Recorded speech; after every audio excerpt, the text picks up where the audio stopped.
లాంటి వ్యక్తితో 2 చోట్ల ఓడిపోయినారు. పార్టీ లేదు, గెలవనప్పుడు ఈరోజు చూసారా 100కి 100% గెలిచినాం.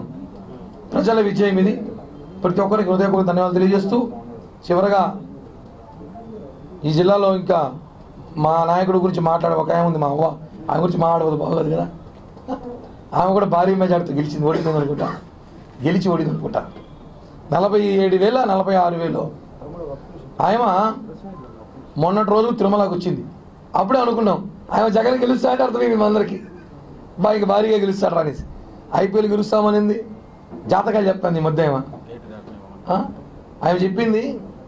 ఆమె తిరుపతిలో ఉన్న నాయకుడు ఎమ్మెల్యే ఇద్దరు కలిసి టీటీడీ నిధులు 20 కోట్లు 30 కోట్లు దాకా కాజేసేసారు స్థలాల రూపంలో నగిరిలో. ఆ పాపాలు చేసి దేవుడు డబ్బులు తినేసి దేవుడి పేరు చెప్పి నువ్వు మీ అన్న మోసాలు చేసి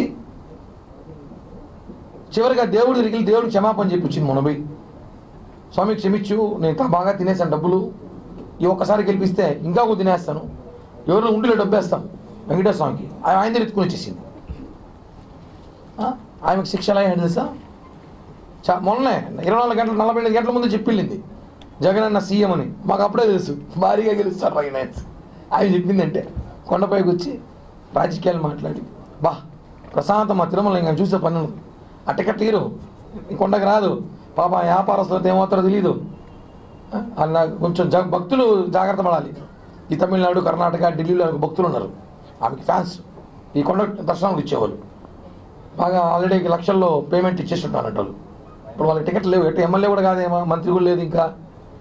ఇంకా మా ప్రభుత్వం మేము టోల్ గేట్ కూడా దాటిని మొహమాటమే లేదు, ఫోటో పెట్టేస్తాం దొంగలు జాగ్రత్త వల్ల. మరి రానియం కదా, ఏమంటే ఫ్రీ దర్శనంలో పోవచ్చు, 300 రూపాయలు టికెట్ వేసుకుని ఆన్లైన్లో దొరికితే. జనసేన పార్టీ పనిచేసిన ప్రతి ఒక్కరు కూడా మరొకసారి హృదయపూర్వక ధన్యవాదాలు తెలియజేస్తూ థ్యాంక్ యూ. మళ్ళీ కలుద్దాం. జై హింద్.